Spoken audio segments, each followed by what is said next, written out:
Hi everybody, it's Book of Catherine. I hope you're doing well. This video comes literally by request, I would say by demand of my friends. I'm trying to think of the last video I did by demand of my friends. Who am I kidding? I'm not going to remember.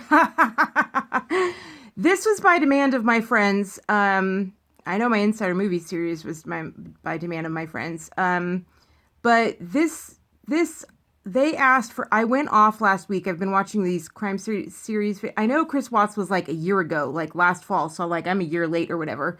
But you can understand why I was not watching crime videos. I mean, really, like low of the low of the low. I mean, my life has not been the most positive life existence of the last 10 years. And so I can see why that was in a corner of the internet that I went like realistic things. Um, so I'm seeing like realistic videos now of like real life crime things. I think I did do crime shows for a while. Now I'm watching actual like interrogation videos, which are much, much more. I think the only one I've ever done is Jodi Arias, like Conviction, and watch those tapes. I've seen some here and there. I'm only just getting into the Chris Watts videos, and I've watched a number of them now, just the raw videos. And last week, I don't remember what I was doing, but somehow we were gathered, and I just went off. Like, I just went off and was like, all of these people are saying this and this, and then maybe it was Dr. Phil. That's what got me onto the case or whatever. And I was just like, they've all got it so wrong. Like, they all say it's this and they all say it's this. And I see I'm even getting loud now. And I just went off on this huge analysis, and there's just like this silence. And they were like, you have to tell everyone that. Like, you've got to do a video on your channel on that. And I was just like,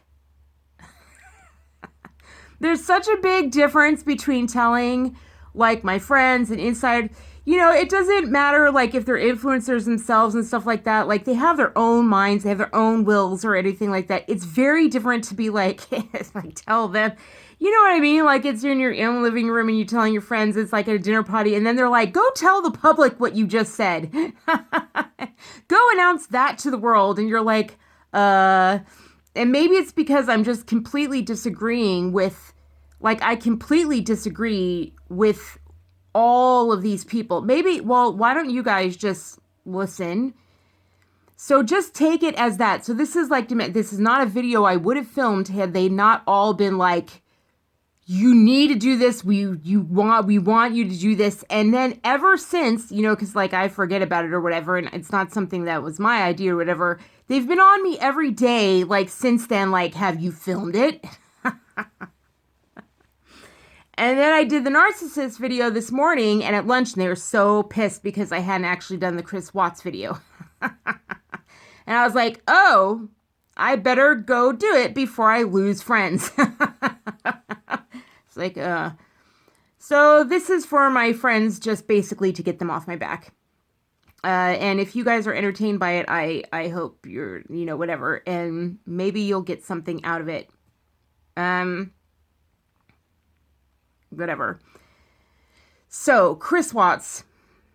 So I've been watching the interrogation tapes. I always take what people say on TV with a grain of salt when they're like, oh, and this is what, because so many of them are part of lobbyist groups, and so many of them are part of narrative groups, like what we've learned with sustainable development. For example, all the university research ever since, like, when we look at university, for example, Cornwatch,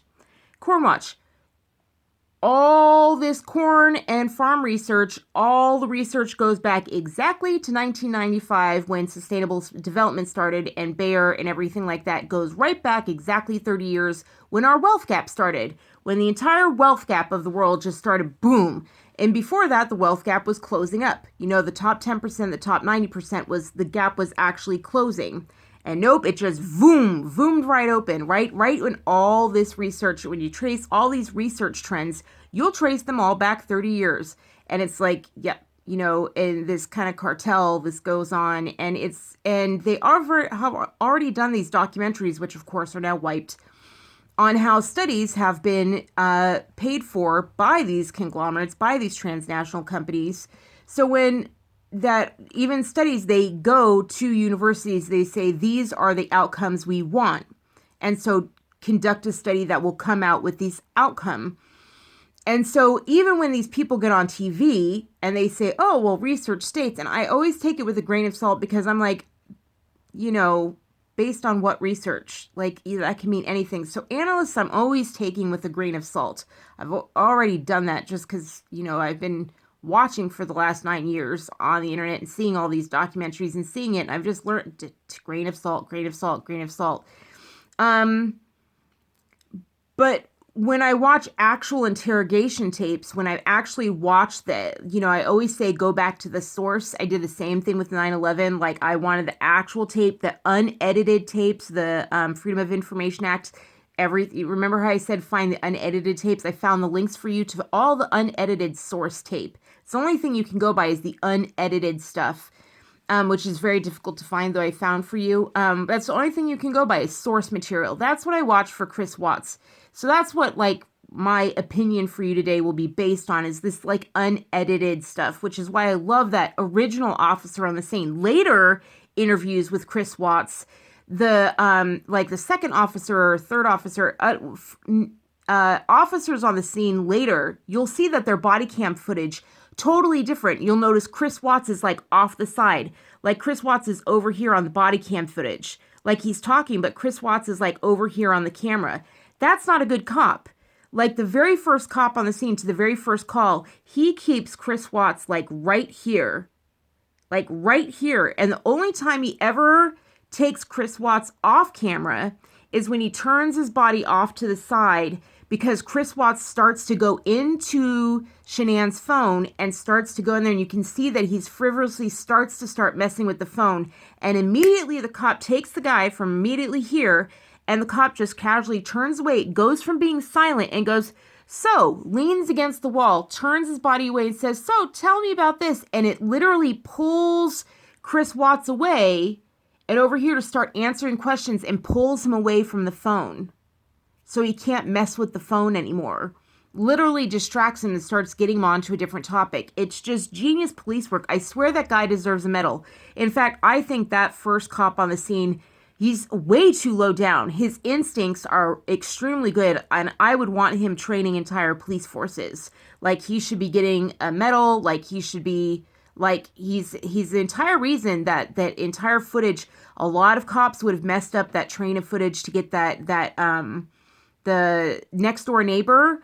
That footage would have been thrown out so easily if any cop had handled it differently, the way that it was actually gotten. His entire line of questioning of actually obtaining that footage, he didn't do. If you notice the way the cop allows the guy to offer up that footage, he doesn't ask for it, he doesn't request it, he lets the guy offer it up, he lets the other people on the scene go and retrieve it and offer it up and do everything, so the cops have their hands completely free of it. He can tell that the family's freaked out enough that they'll go retrieve the footage, so that he's completely an observer and the line of evidence is completely hand cop free, so that the lawyers on the other side can't say there's any problem with the chain of evidence. The guy is just a freaking genius. And if he isn't aware of what he's doing, then his instincts are just his instincts, and I'd want him training, which is, I'm getting off of it. So anyway, but that's part of the analysis, I guess. But Chris Watts. So psychopathy or narcissism, or what it is and what happened that night. So first of all, let me completely start with, I think that the investigators, I think they're highly unethical. The ones that went in and questioned. I don't know if you ever listened to the tape of them going back to Chris Watts into later on. Even Dr. Phil said, it's very unusual for investigators to just impromptu go into a jail up in Wyoming or wherever he was, or Wisconsin, Wyoming, go up there and just out of nowhere, go up there and just be like, hey, so, we want to get to know you. We never really got to, and we'd like to look for some closure. No warning to his counsel, no warning, nothing, just drop by the jail, happens to get a full day's pass and is like, so, that means a whole day out of your jail cell. We just like to get to know you, and it's such a thing. And the way they start the full day is saying, we want no harm towards you. Absolutely no ill will come of this. That's not true. Do you know why they were there? That's because Shanann's family was planning a civil lawsuit. They were going to sue the heck. They're suing the heck out of Chris Watts and Chris Watts' family for everything they have, everything they're worth. The only thing Chris Watts has anymore is he has the ability to call his family. He's in jail for life, right? He's in jail for life, and all he does every day is call his family. That's it. That's all he does every day is call his family. And now, that's it. He was already in debt. So what money does he have? What money does the guy have? He doesn't have any money. So what money is Shanann's family going after in this civil suit? They're going after Chris Watts' family because they're pissed that the family said anything wrong. They believed their son when his son said, Shanann touched the kids. And they're pissed about that. And so they're like, well, we're going to go after Chris Watts' family and take them for all they have. And what do the investigators do? They do something highly unethical. They go in there with no warning to the council and they get him to just totally interview him. And what does he do? He has no self-preservation whatsoever. They stroke his ego. They up that ego, up that ego. And he just starts talking and gives up all of this stuff, says we have sex, says we have us, gives everything and incriminates himself even more and just hands over a ton of crap for Shanann's family to just basically walk into civil court and sue his ass and take all of his family's possessions. After they said, we have no ill will towards you. That's right. They have ill will towards Chris Watts' family. Highly unethical. Technically correct. They had no ill will towards Chris Watts. They don't want to hurt Chris Watts. They want to hurt the hell out of Chris Watts' family. And the press isn't going to tell you that, are they? They're not going to tell you that. They're going to take the livelihood of Chris Watts' dad, mother, family. Even though Chris Watts did it, they're going to take the hell out of that. They're going to take them for all they're worth. And you just watch and see if they hand any of that over to charity. You just wait and see if that's what they do. Check and see if this civil suit is something they bring. Because it's not like they lost out on money in court. The prosecutors, the state taxpayer, paid for court costs. So it's not like Shanann's family was out court costs. No, they just decided to go civil suit over a man that was already bankrupt, already in debt. There was $70,000 in debt. So that's not like they had any money to go after. They're going after his family's money. And those investigators went after that. Which brings up another reason that I say, this guy, which I'm just psychopath, are you kidding me? The guy just goes along with it. He's a follower. He's such a follower. He just goes along with his family. He's a follower in every way. And so many narcissists are like that today. So many narcissists, they just follow. They believe. They believe a brand when a brand says we want the best for you. They believe a brand if they say we want this for you. They believe anyone who says we want this for you, we want this for you. They just follow. In that whole interrogation that you watched, the first interrogation, he just follows wherever they said. They suggest this. They say maybe Shanann actually did this to the kids. He's like, okay, I'll go with that. And then he just tells his dad that thing. He's like, Shanann went to the kids. He literally has no creativity of his own. And he just goes with that. He's like, I'll follow. And I just go with that.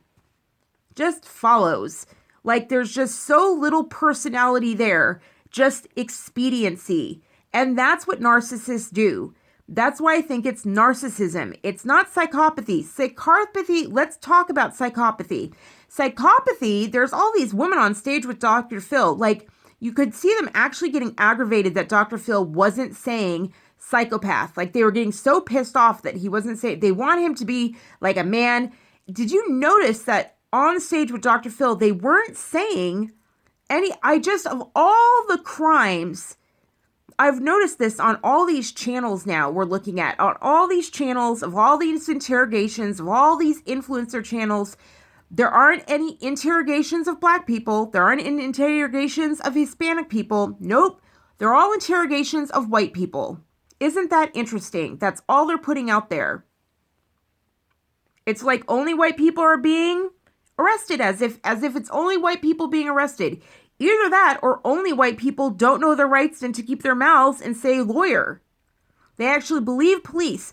For example, just so that you're aware, if you're not aware, when a cop arrests you and puts you under or sits there and has a conversation with you and says, now we're having a conversation, we're having Joe, and they tell you about their hysterectomy and they tell you about their anorectomy and they're talking about their kids and they're laughing, and then they pull out the Miranda rights and they just say, oh, we just need to read this before we keep talking. Now let's keep talking. The moment they pull out your Miranda rights, all that stuff they did before you was just to charm you and put you at ease so that you give away your Miranda rights. No one has read their Miranda rights unless they're arrested. They don't read Miranda rights to witnesses. They don't read Miranda rights to witnesses. That's not read to anyone unless it means you're going away for a long time. That's not done to just anybody. Cops love to chat up people. That's the whole thing. Create a nice little thing so to get you chatting in order to charm you and get you to give away your rights. That's why so many innocent people are in jail, because they just want to get that arrest rate. They get promotions and they get easy money if they just close a case.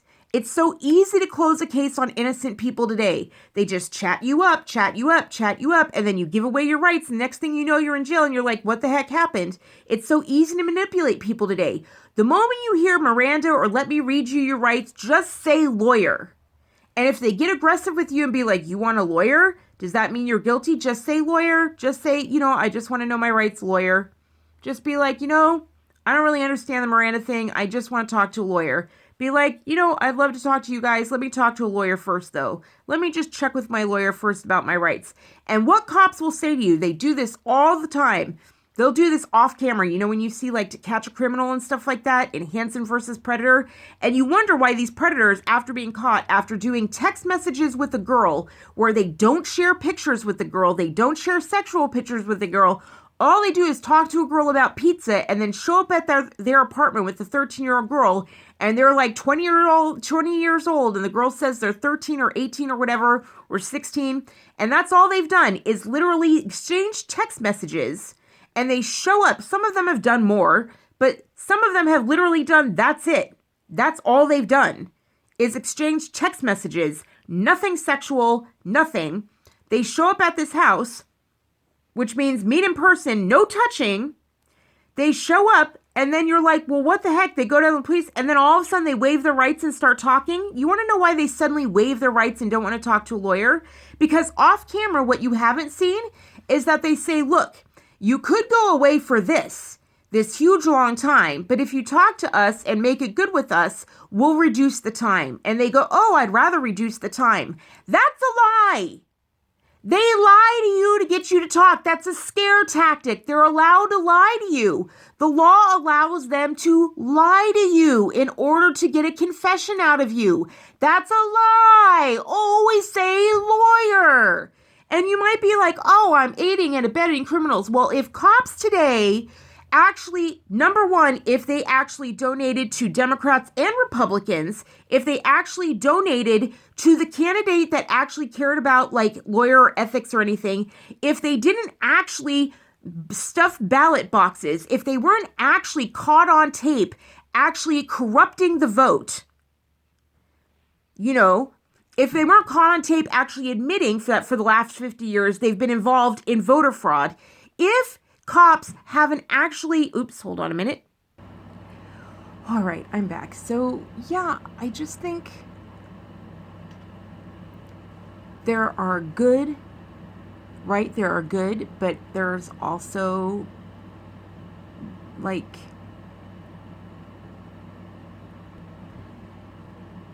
I've just seen way too much. I've experienced it myself. All of my friends have experienced it. And we're just at a point where you have to know your rights. You have to know your rights. You have to know your rights. And if you have to know your rights. You have to know your rights, and you should always consult a lawyer. And trust me, you need to know your rights. You need to know your rights. That's what our law system's created for. And I don't see why anyone should be upset with me for being like, hey, you should know your rights. We have a law system, and someone should have their rights. I just don't get it. I just don't get it. Like, that's our entire, we're the only system in the world who has presumed innocent. That's it. And be able to be defended in a court of law. That's basically what happens when you get a lawyer, is you're able to have a defense counsel. There are plenty of criminals who have a lawyer present when talking to the police. Like, that's the whole point. Here's the difference, is that when you have an attorney, then you know, an attorney can make sure they know what evidence they have against you. I mean, it's just know your rights, and it makes sure the scales of justice are just equal, and it can prevent you from tricked into being, there's just way too many incentives out there right now for people to put you in jail when you're innocent. There's just way too many incentives out there, and they don't know if you're innocent, and they're not going in there. Like, I've just seen so many things happen on, they'll trick you even on things on something like a traffic ticket. They've done shady things on things like traffic tickets, and I've seen it from coast to coast, whether it's a GOP state or a DNC state, and even the states that are supposed to be like, you expect it in like super liberal states, but even like the most conservative states, I have seen like cop centers like completely do the most outrageous things to citizens, infringing on their rights, because the cops end up getting bonuses for how many cases they close. And when that happens, and they get, when it's incentive to just close a case instead of actually protect the citizens and their rights and the citizenry and stuff like that, and they're just looking at numbers, then that's it. Anyway, so moving back to Chris Watts, just always just lawyer, forget it. No matter what they tell you, no matter what sweet deal they're offering you, lawyer. All right, so because you'd be amazed at the law. You don't know the laws that are out there. You don't know that the laws that are out there. These guys are going away for 3 years for texting a girl, that doesn't even exist. A girl that contacts them, that's not real. Like,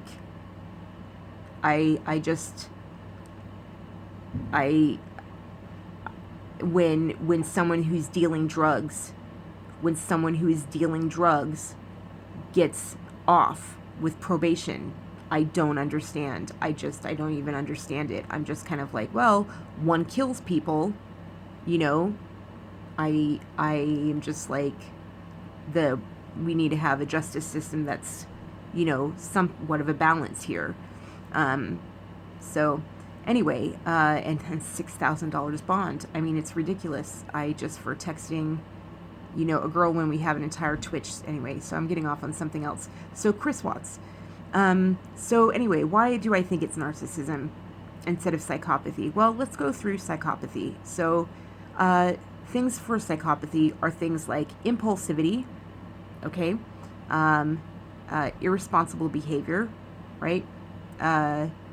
Things like, what are all the traits? Hold on. Fantasy, like getting caught up in fantasy. Wait a minute. No, that's right. The, whatchamacallit, the fantasy is narcissism, and fantasy was huge in his life.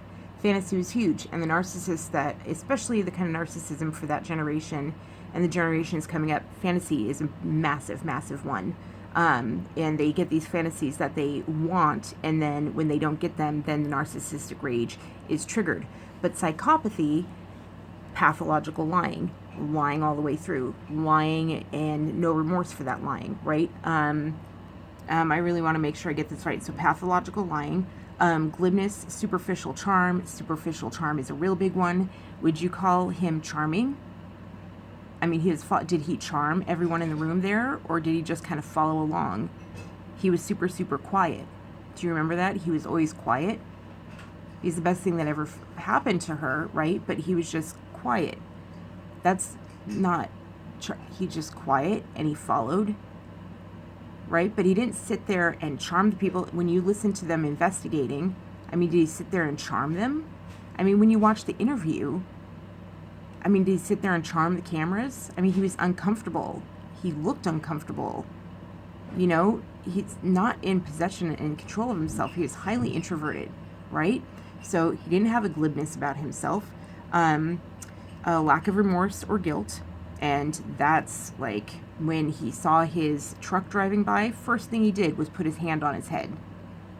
Like, that's like an oh crap, that's guilt, that's like oh no, caught, shame, like all this, that's emotion, right? Not just cool, calm, whatever, right? There's all these emotions going through him, like when he's on the phone and things like that. So impulsivity, irresponsibility, hard to control their behavior, failure to, lack of empathy, failure to accept responsibility. And he did, like when they said to him, when he said that they caught him on it, he was like, I'm sorry for lying to you. I mean, when you interview psychopaths and stuff like that, they just never ever, like, there's just like, it's just like me, it's like flatline, right? So with a psychopath, the other thing with psychopaths is that what interested me on him was that he didn't have these traits that they talk about, the glibness and the charm, the psychopathic, the lying, the pathological lying at all times. I mean, they were like, oh, he lied to his girlfriend, he lied to his wife. Well, that was for that 6 weeks. And I'm really tired of people being like, oh, he had other affairs. And I'm like, you cannot go ahead and link other people that just came up all of a sudden right when he had his social media profiles up and all. Do you know what kind of data is on those social media profiles? Do you have any idea? Times, locations, dates, and the fact that those interrogators came and asked them about him, they know, if they had known that any of that was true, they would have been like, we linked up your GPS information, because all of the pictures that you take on your phone, they have every single picture that you take embedded in that picture has all the GPS location of that photo. Every place your car goes, every place your phone goes, it has all this triangulation on it. If he had been in that place and that woman had been in that place, in that Chick-fil-A parking lot or whatever parking lot they were saying, the triangulation of the phones would have been right there, and they could have been like, we have your phone triangulation, you would have been there. They know he wasn't with that girl. Like, that girl can easily say, like, oh, he was here when I was here. It's so easy. All these people who want to say they were near him when he's suddenly famous, like, they want to get their 12 seconds of fame. And that's another reason it was highly unethical of them to do that, just to heap on some kind of like shame.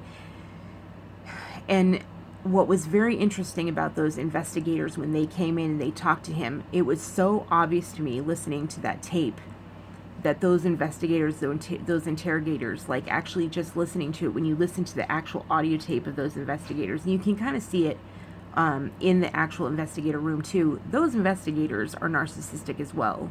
Like, they have the exact, it was like listening to like three narcissists like sit there and have like sex in a room. It was just like, because I know narcissists so well. They had a lot of them in the dance community, and I had a partner with some of them, different kinds of narcissists or whatever. You have to know, you have to, in order to survive, if you wanted to survive, if you wanted to succeed or whatever, you had to make a choice if you wanted to do certain things. And there were times where I made a choice. I was like, if depending on where they were on the scale, if I wanted to do something or whatever. And sometimes I was like, it's just not worth it. Sometimes I was like, okay, it's worth it. And I would be like, oh, they were low enough on the scale where I was like, okay, I could work with it and actually work around the personality and work with it and stuff, and have certain boundaries and things and work around it. And other times it's just, in the same thing in Silicon Valley, lots of narcissism in Silicon Valley, and you just have to be very, very well, but it required being so aware of it. Does that make sense? And also it's very interesting to read and study Simon, because I realized that that's how I was successful, like, in those relationships with the narcissist, because I was never like, you're not doing it. I never was like playing into it, if that makes sense. I was just like, this is what you're doing, if that makes sense. Like, and I got respect for that. And some of them were too far up on the scale and it got bad, if that makes sense. Like, early on in my career, there were some narcissists when I wasn't so aware of narcissism and what it did. Like, one narcissist wanted to date me as well as partner with me, and I thought, oh, I could just partner with them. I thought it was good enough because, like, a number of people in the community were like, oh, you should really partner with them. And I was like, but they want to date me too. I don't know if I should be partnering with them and even though I don't want to date them, I don't feel really safe. And they're like, no, no, no, it'll be a really good partnership. And I was really young and I was stupid and I still went ahead and did it. And no, because I wouldn't date them, they allowed their narcissistic rage to take out and they threw me across the floor and I bounced on my butt.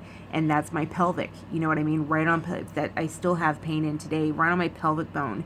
And they just they did a move and flung me and they just laughed and was like, I thought that's what that would do. And I was like, wrong decision, wrong decision, wrong decision, wasn't worth it. Had all these red flags, you know, but I was super young and I was like, oh, well, everyone said I should still. And I was just like, you know, it's not nice for everybody else to say it would be such a great partnership.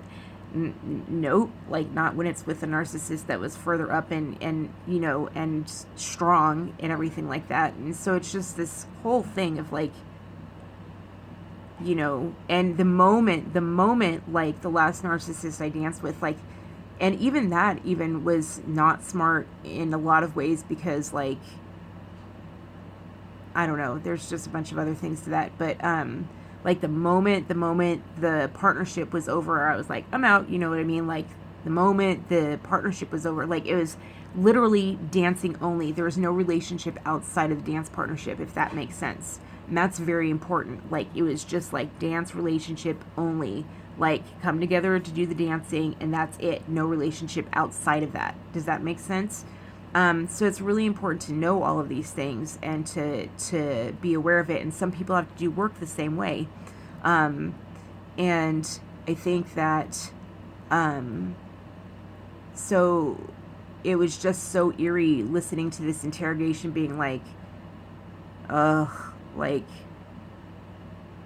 you know, Chris Watts, a narcissist, being interviewed by a narcissist. And I was just like, these narcissists are so driven by the fact that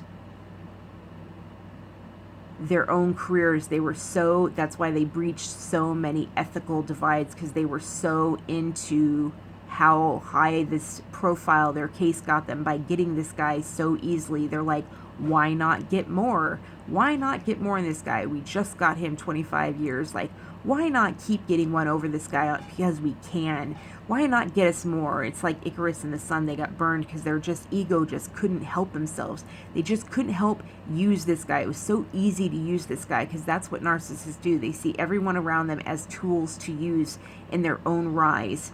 And he was a great tool. He was so easy to use. And so they used him for even more. And I have a feeling, because it was such an easy to see breach of ethics, I wouldn't be surprised if their own careers just crashed and burned after that, because they just couldn't see it. Narcissists cannot see around the corners. They cannot see the bend.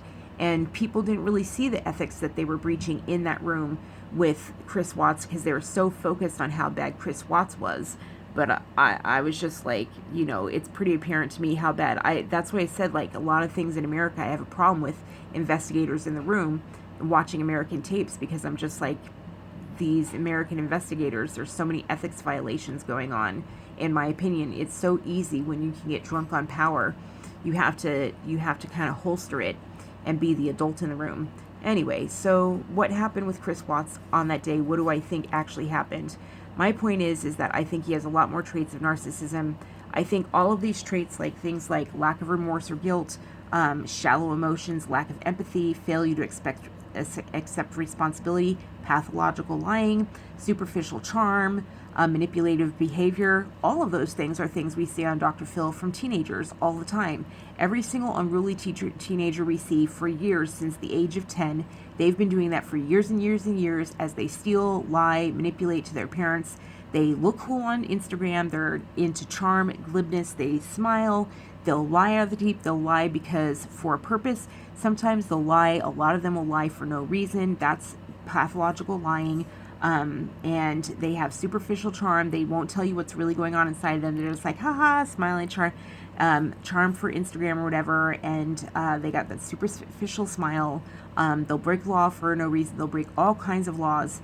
All of that is pathology. That's all pathology. And I feel like the more I know pathology, and the more traits I know of a psychopath,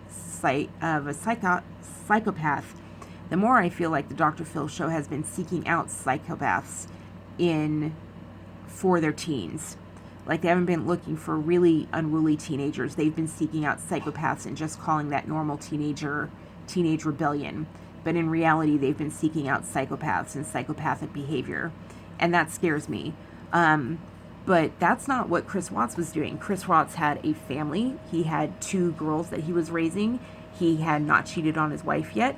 He had a stable home. He had a, yes, they were in debt. What American isn't? Yes, they declared bankruptcy. What American, like almost every American has now, living the American dream. He lived in Colorado. He had a job with, and you heard the job that he had. He was an auto mechanic. That's not a thing of grandeur. Like, that's not a superficial job. That's not a grandiose job that you do because you're thinking. He did. Then he went into oil. That gets you dirty. That gets you this or whatever and stuff like that. That has nothing to do with like big ego and bravado and like the big. Usually the guys who are psychopaths go into things like Wall Street.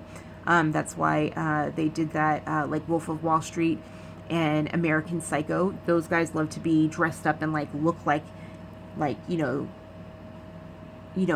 they love to look like the kid that was with his mom on Dr. Phil. And he's like, I'm the king. I'm the king. I'm the king. Bow down. Bow down. I'm the king. That's not Chris Watts. Chris Watts was quiet. He was shy. He was under the radar. And he was just like, and then he wanted to be loved. He was on Instagram all the time. He was the hero and the daddy and everything like that. That's narcissist. The other reason why I think he's a narcissist, and this is something my one of my friends pointed out, and the rest of us are just like, whoa, he's an older friend, much older, and he's been around the block. He's the most well-traveled of all of us. He's been doing this thing. He's like, well, shave their head. It looks just like them. Because there's a couple on Dr. Phil, and I was like, why do they keep staring into each other's eyes like that? Like, I don't get it. Why do they keep staring each other's eyes? They just stare into each other's eyes, and they say it's magic when they stare into each other's eyes. Why are they doing that? Like, they got this glassy stare when they just stare into each other's eyes. And they're like, because they look like each other. They feel like they're staring at their own face. It's narcissism. He's like, and I was like, no, there's a guy and a girl. And he's like, shave off the girl's head. It looks like him. And I was like, and I cannot get that out of my head. When you see, if you see images of Chris and Shanann, if you shave off Shanann's head, same face. And he married a woman that looks exactly like him. That's why he dated a girl that looks a lot like Shanann. Very similar to his face. Same face shape, same nose shape, same everything. And, I mean, that's something to pay attention. That's another sign of narcissism, that these guys, they marry a woman that looks a lot like, that has a similar face shape, so that looks like they're looking into their own face, something that's familiar. That's another sign that he's a narcissist. And so he has a lot of these traits of narcissism. And so what happens is that then he runs into another narcissist. He runs into this girl. It's a very, very short relationship. All of a sudden, it's a short, it's like 6 weeks. That's it. They're dating for like 6 weeks. Now, I can tell you this, like, the narcissists, especially these younger narcissists, fantasy is like, it plays, especially introverted narcissists, which he's definitely an introverted narcissist. Fantasy plays a huge role with these narcissists, and oh my gosh, like, so let me explain something, the way narcissism works, and understand, one influencer put it really, really well. He said,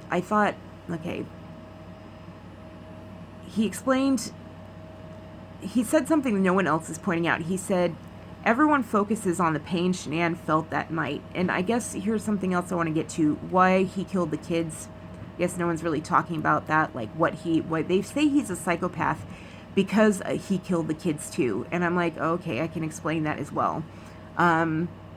So here's the deal. Basically, like, because I feel like I'm getting 33 minutes in and I haven't said it all. So, look. He had a fantasy with Shanann. Narcissists.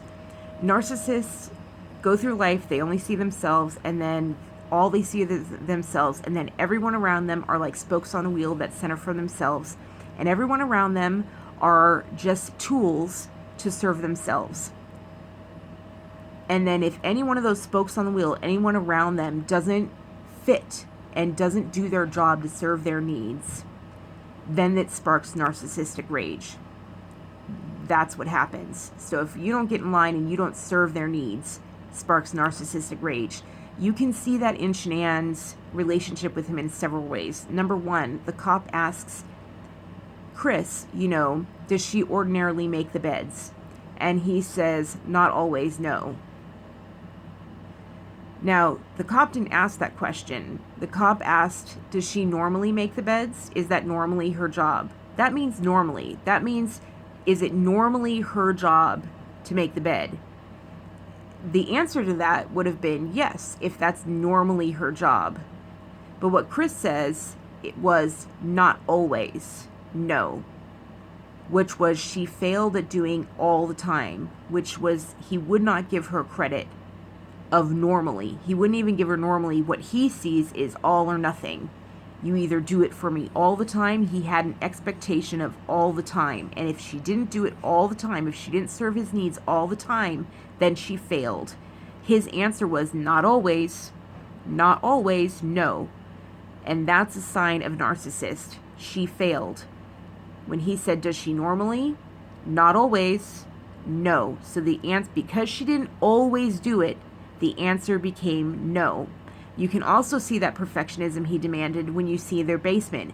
Their basement is like spotless. Whose basement looks like that? He demanded absolute perfection from her.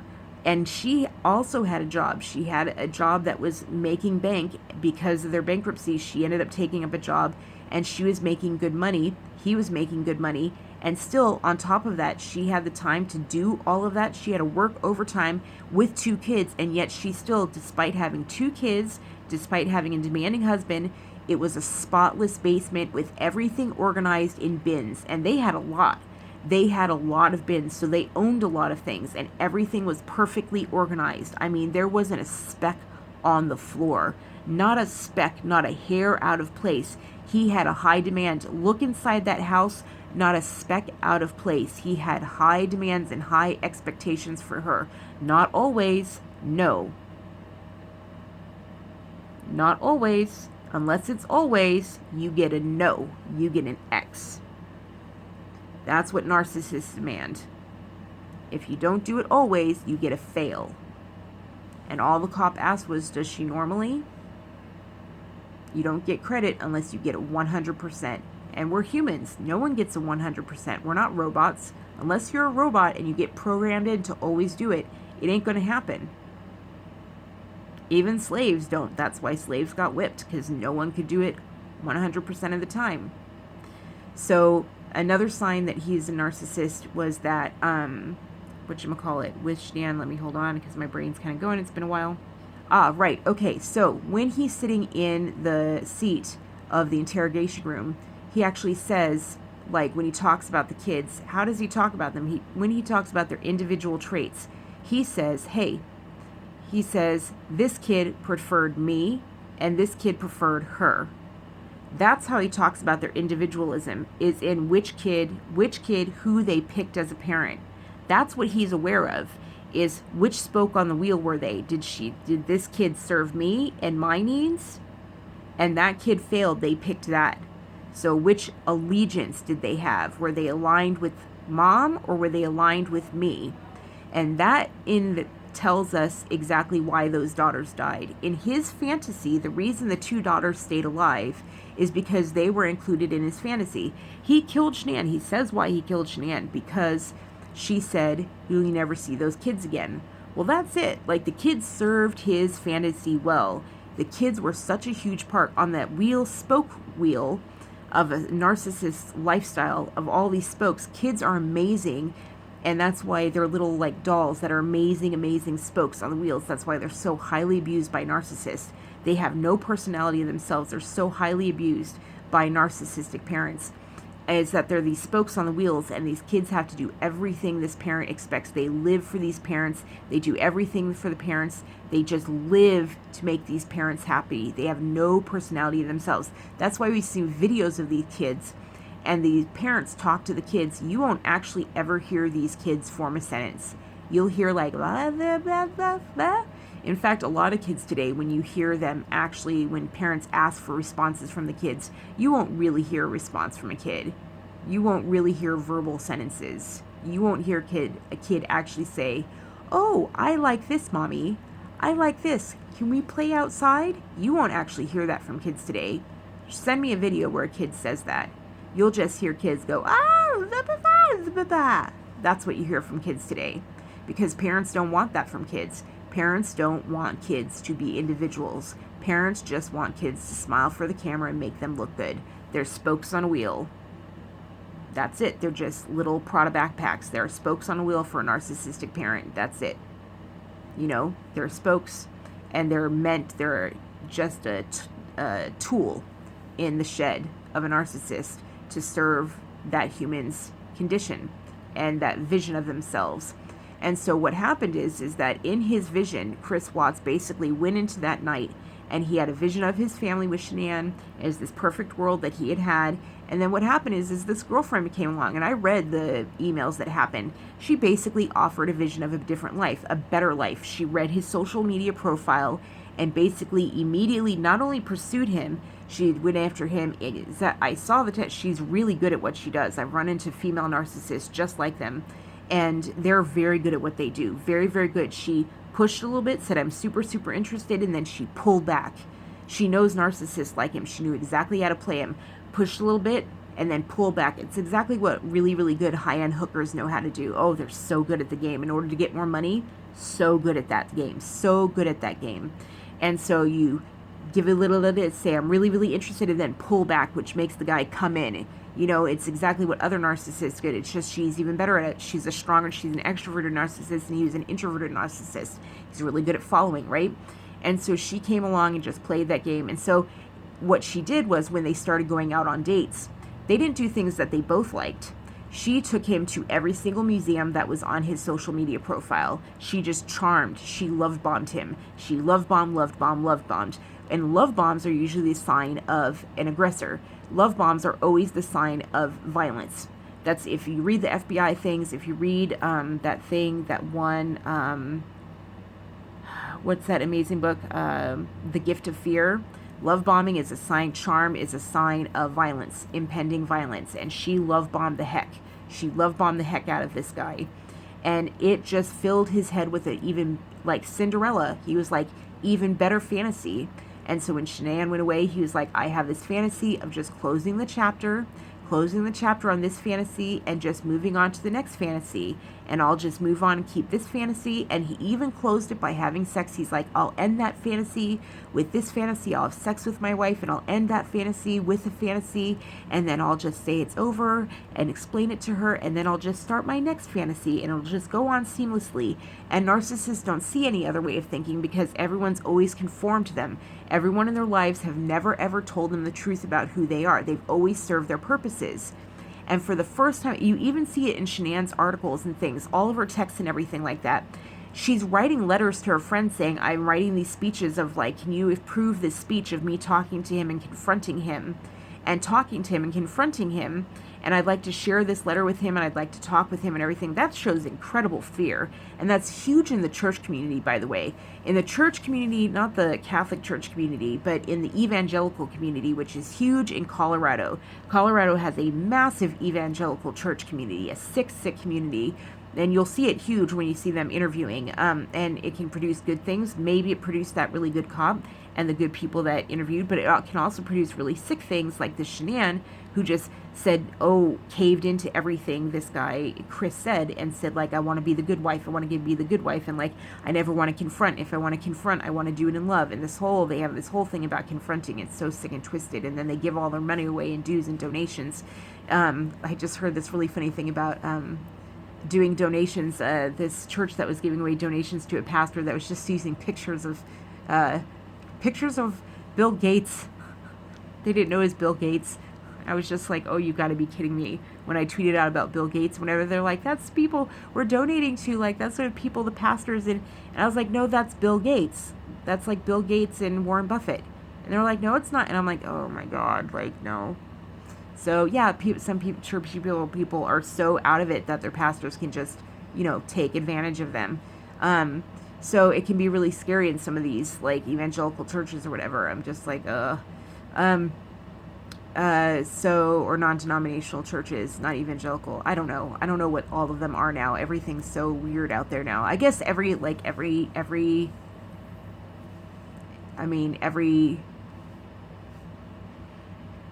Just like with cops, like there can be really amazing cops and there can be really bad cops, you know? There can be a really great church and there can be a really bad church. You know what I mean? Like there can be I don't know if there can be a good Catholic church. I guess there can be a good Catholic church and a bad I don't know if there can be a good Catholic church at this point from all that we've learned about Catholicism. But there can be well-meaning Catholic church. I know there are no.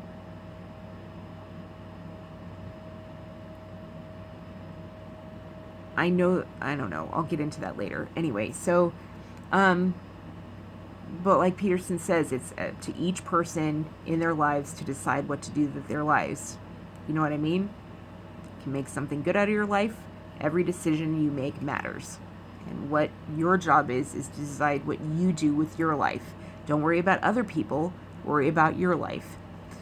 So Chris Watts, and hopefully this information about my opinion about Chris Watts just informs you and helps you with your life and your decisions. So anyway, Chris Watts. So what I think happened is in that moment when he's in this fantasy of like wrap up this nice fantasy, she was so scared, you know, to the point of like always emailing and being like, here's what I'm going to tell him and can you approve it and read through it. God, I used to see girls like that in college dorm rooms. They used to share speeches that they'd want to talk through with their boyfriend, or they talk through with their parents before they talk with them, and can you approve? And oh my gosh, like, you know what I mean? Like, if you don't feel like you can just have an honest conversation with a friend or a parent or a loved one, then they're not your friend or parent or loved one. If you can't just talk straight, you know, then that means you've got fear in your life. Remember on the scale it says if there's fear and love, then that means it's submission. Then you're submitted, you know, but if there's love and joy, then that means that's, you know, serenity. Then that means there's real peace in your life. And that means you've got a good friendship. You know, there shouldn't be fear, you know, in a relationship. That's not real love. So I don't have to worry about what I talk about, like with my husband, you know, or my loved ones. Like it's so freeing. I can talk about anything and know that, like, if they're like, well, I don't know what you're talking about, I know I can just keep talking until we come to a resolution that we understand each other, right? And so, yeah, there's just, she had this fear of triggering him. And I can see why. That's would definitely happen with a narcissist, because he'd be like, you're not serving me. And she felt him withdrawing, and all of his love and affection was, basically his affection was withdrawing, and she was freaking out about that. Well, what happened is that night when he decided to switch fantasies, or that morning when he wrapped up and had sex, and was like, oh, close up that fantasy, now I'll start a new one. Well, he expected her, like the spoke in the wheel, as she always had, to go along with him and serve his needs or whatever. He expected, okay, go along. He said, you know, we have a third one. He had a whole script in his head. We have a third baby on the way. Let's go ahead and do it, or whatever. Let's go ahead and do this. Well, she didn't go along with the plan. She didn't play the spoke in the wheel that she always had as a good wife. Instead, she completely flipped more than she ever had before. He said, for the first time, he said, yeah, I have a mistress. But he'd also said, yeah, I had a mistress after he had just had sex with her. But to him, that sounds confusing to people, but it's not when you understand narcissism. To him, he was just fulfilling out the end of his fantasy. He wasn't thinking of her at all. Like, he doesn't know narcissist does. He was just thinking of his own fantasy and wrapping up one chapter of his world to begin the next fantasy. He wanted his fantasy with his wife to be the best it could possibly be before he moved on to the next fantasy, to continue the continuum to be the best at this best life, have that life be the best it could be before he moved on to the next best life. To him, it totally made sense. And so when Shanann completely snaps on him and is like, pulled the spoke wheel and was like, I'm not going to be a spoke in the wheel anymore. Not only that, but neither are the kids. I'm going to make sure the kids aren't even spokes in your wheel anymore. He hadn't even considered that. He hadn't even considered that not only are my kids not going to be spokes in my wheel anymore, but they're going to be antagonists to me. I mean, that was just, and the thing is she probably was like, you know, this state, you know, I can take them. And that was it for him. That was it. And I have a feeling that he probably had alcohol in his system to make him feel better about actually confronting her and talking to her about this. He probably drank in order to make it better. So his impulsives and his lack of inhibition was much, much lower. in order for him to get through it, he'd probably drink in order to get through it, because alcohol is really big in Colorado, and these churches are starting to drink at, or they have been drinking at Bible studies or having wine. They think it's so cool. They think it's like the next new wave of Christianity in order to drink, and they think that's their freedom or whatever. And so, boom, he snapped her neck or whatever. Well, the problem is that then he thinks, okay, now I protected my fantasy. Now I have my 2 girls, and now I have that fantasy, and load up the girls, and he's like, now I have my fantasy, and I can move on with my fantasy, and I protected my fantasy. Here's the problem. Here's the problem with that, is that then he drives out. The 2 girls so far have been part of his fantasy, the spokes on the wheel, as a narcissist.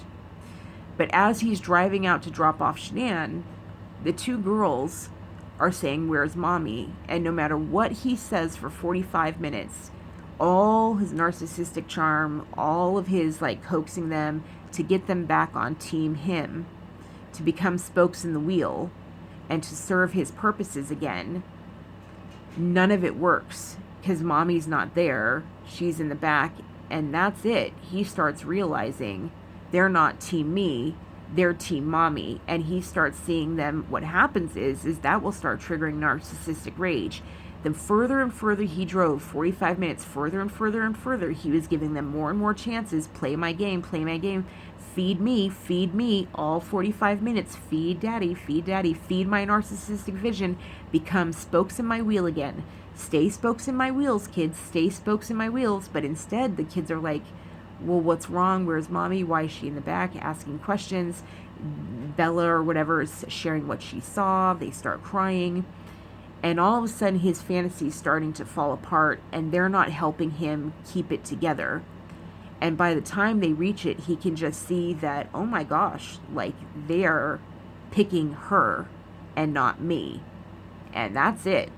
That's it. The moment they're not, and that's it. They become just like mommy. They become just like mommy. He had a plan, he had a fantasy, and now they're not playing along either, just like mommy didn't play along. And that's it. He had been play with me, being part of the thing, and he can see that they are no longer going to be the happy little kids that played into his thing. And he probably on that 45-minute drive was like, we're going to have a new mommy now. He probably tried that with a new mommy and said, oh, we have a new mommy. Oh, I have this new woman picked out. Oh, we're going to move on. We're going to go here. I have a new place picked out. And they were not having it. And he tried for 45 minutes to convince them of a new life and the new fantasy he had picked out for them. And they didn't buy it.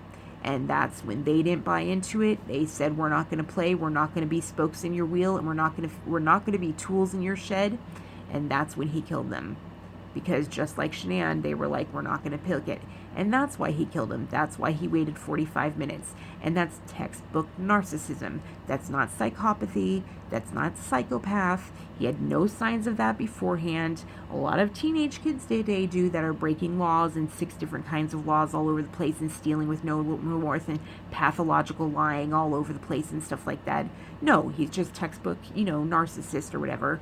And no one ever called him on his crap, and no one ever said no to him, and they lent him money. And we have a system today that just lets you claim bankruptcy and go right back into debt again and have a huge house with no, nothing says no. And so,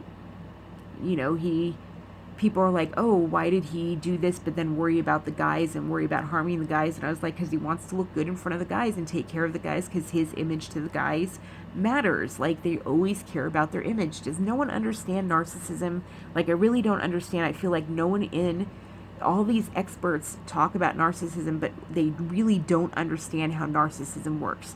I'm like, have you not really met any narcissists? Do you not understand how narcissistic rage works? Do you not understand why people snap? I mean, he's literally basic textbook narcissist. And I'm so tired of people saying, oh, we never saw it coming with him.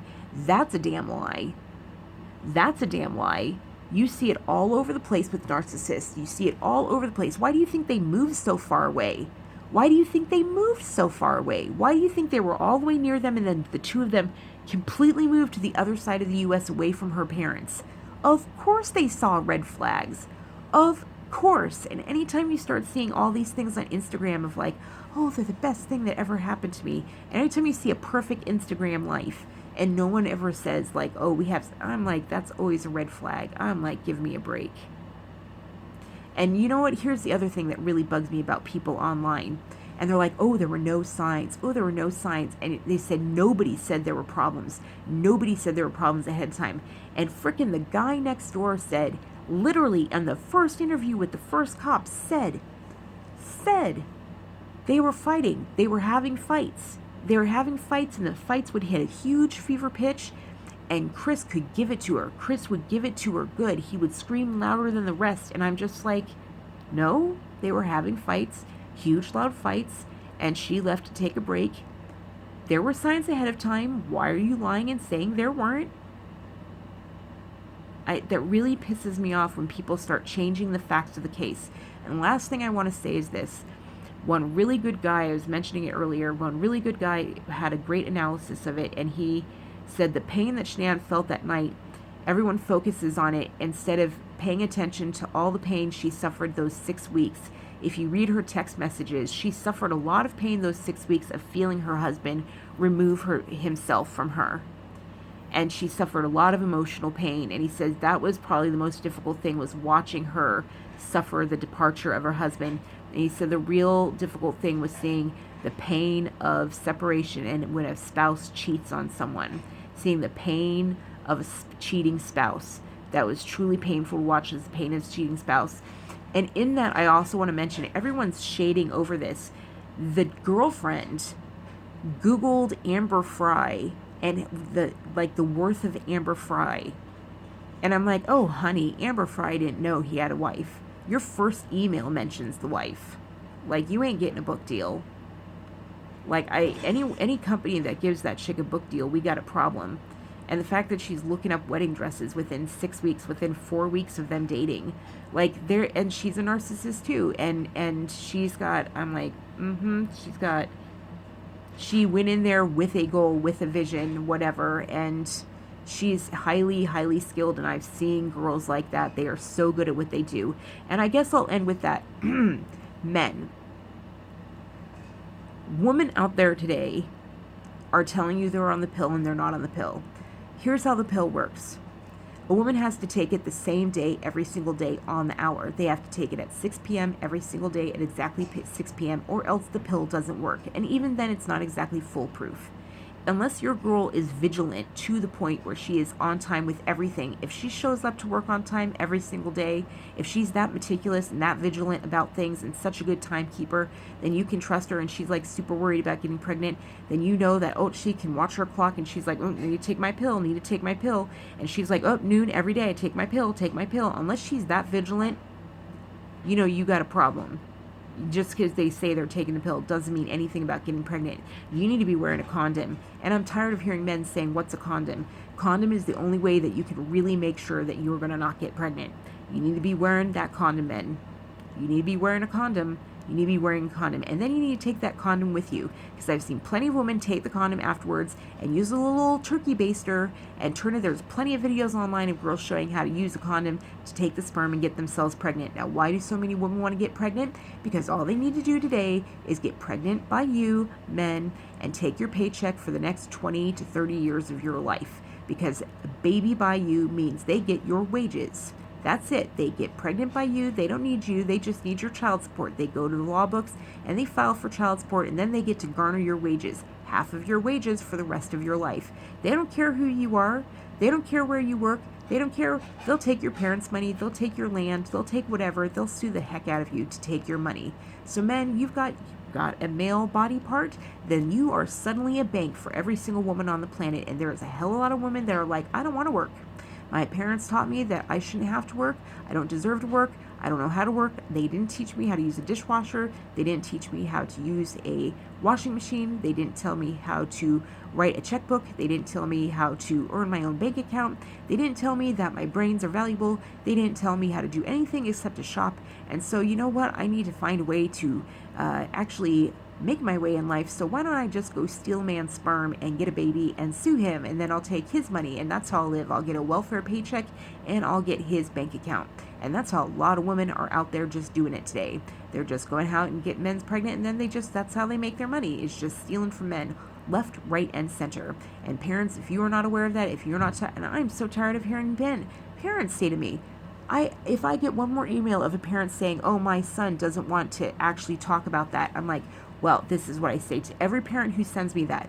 I say, well, do you buy your son a video game? Does your son want you to buy video games? And the answer is always yes. And I'm like, well, then they don't get another video game until they have the talk with you.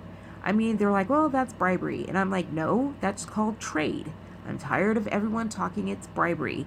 That's what the BASF and the German media and Islam media wants to tell you is bribery, because they think they don't want you actually teaching your kids what trade is. But that's what trade is. You go into work, you give them some of your labor, and they give you money back. They're not bribing. You're not bribing your work to give you a paycheck. You're not going in and saying, I am going to bribe you with my work so that you can give me money.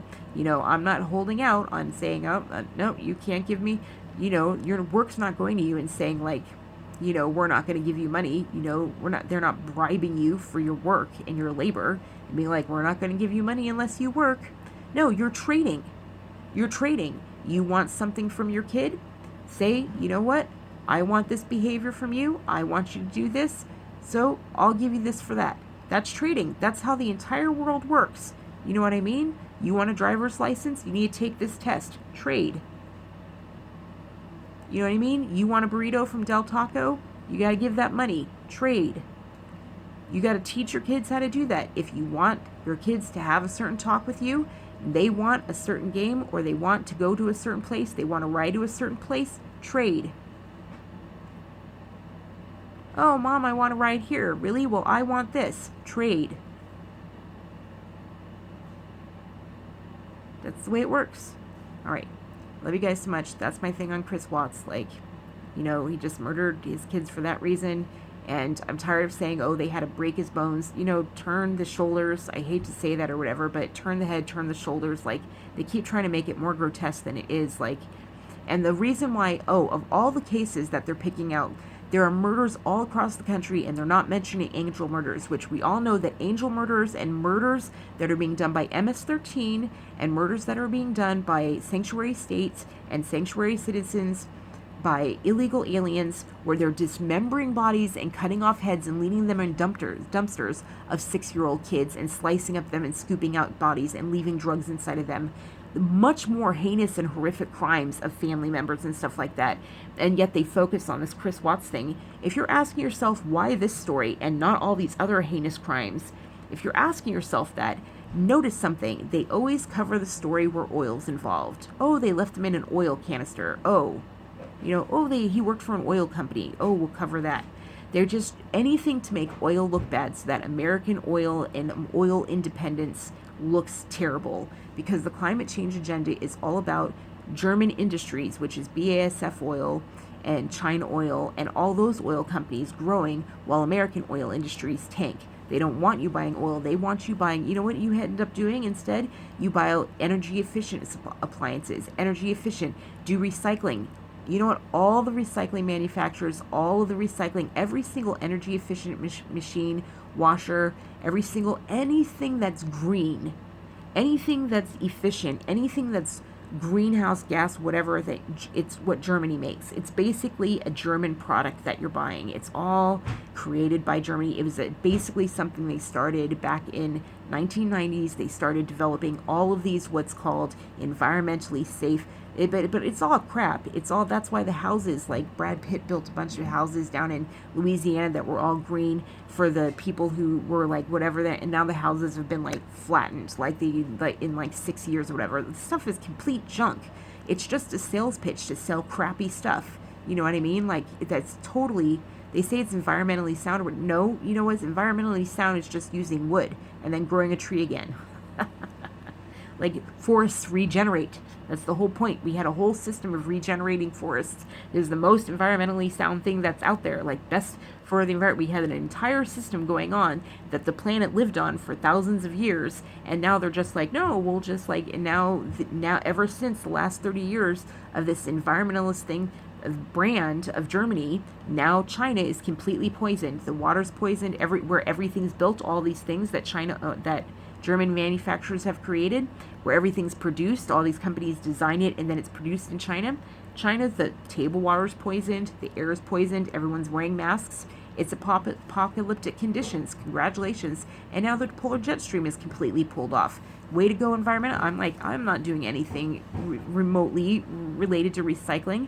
You know, if you really wanted to save the environment, just buy a used phone instead of dumping it into their recycling things. What that requires is that everybody buys a new phone, which means it has to be mined. New things requires this whole recycling program that they say, oh, recycle your phone. It means that there's not a resale market for phones.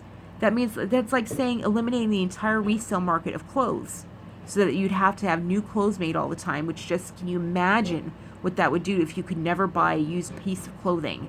Do you realize like what that does? And you've seen it. You've seen like the massive wear and tear that puts on the environment when you require that everything is new, you know, on the minerals and everything. When you're like, oh, you can never ever like just have something fixed and use like something, you know, ever. The best form of recycling is to use something, buy something used and have a fixing thing. And they had Congress outlaw all things of having a phone fixed. You know, they say, oh, copyright or whatever. I'm getting on other things that are not Chris Watts related. All right, so yeah, Chris Watts is a narcissist. That's my theory, and that is not psychopath, and that's what I think happened that night. And oh, one last thing, because I always end 12 times, so why don't we just keep that trend going? One last thing is, let's just keep in mind through all of this that he's changed his story 12 times. You can't believe anything he said. And it's the investigators were horrible. Horrible investigators who are narcissists themselves and who led him. And every time they led him and suggested something and planted suggestions that he just went with, I'm like, and the story changed so often, I'm like, there is no telling which story is the truth. So I'm basing this on the most recent, but we have no way of knowing because there has never been a clean line of questioning, ever. He's changed it so often. He was the only one there, and we're going on his word. And he lied about it repetitively that night. We have no idea what the truth is.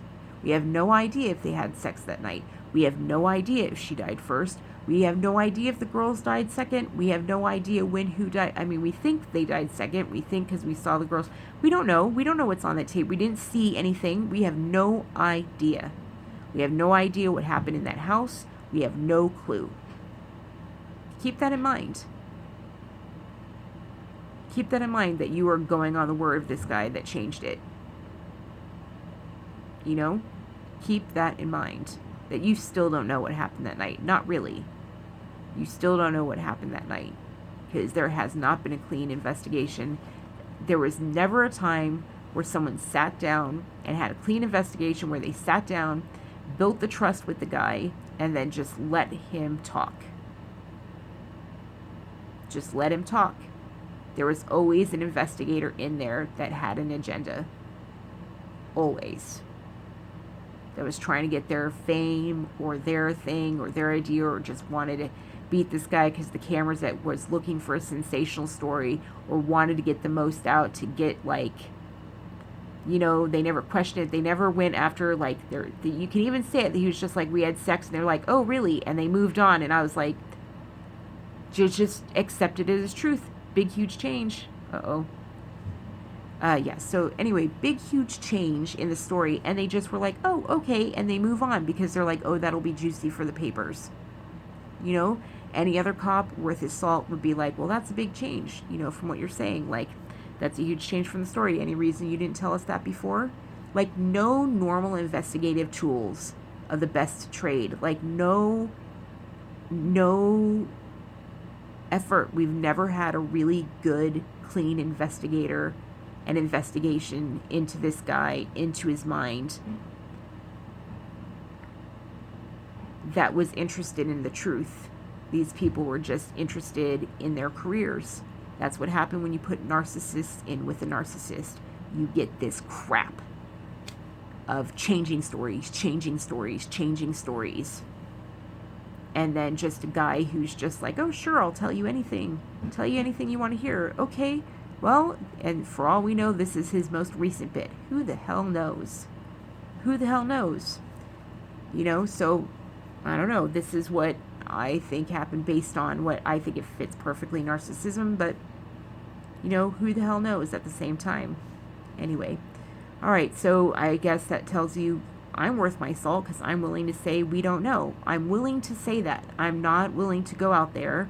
And that tells you something about the analysts as well. They're all so sure. They're all so sure. When I'm like, it's a liar who told us what happened that night.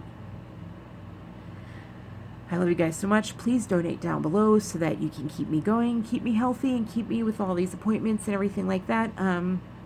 Keep me active enough to actually need to rest in bed and keep this brain going. And yeah, let me know in the comments if you actually thought my friends were right to push me to actually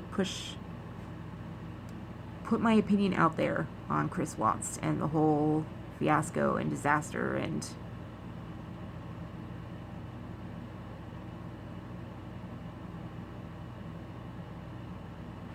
yeah, just I'm worn out now. Now I'm just blank. I'm like, my brain's just fried. It's like beep. I love you guys. Donate down below. Just $1 a month helps. And also subscribe. All right. I love you. Have an amazing day. And be well. And be healthy. Love you. Bye.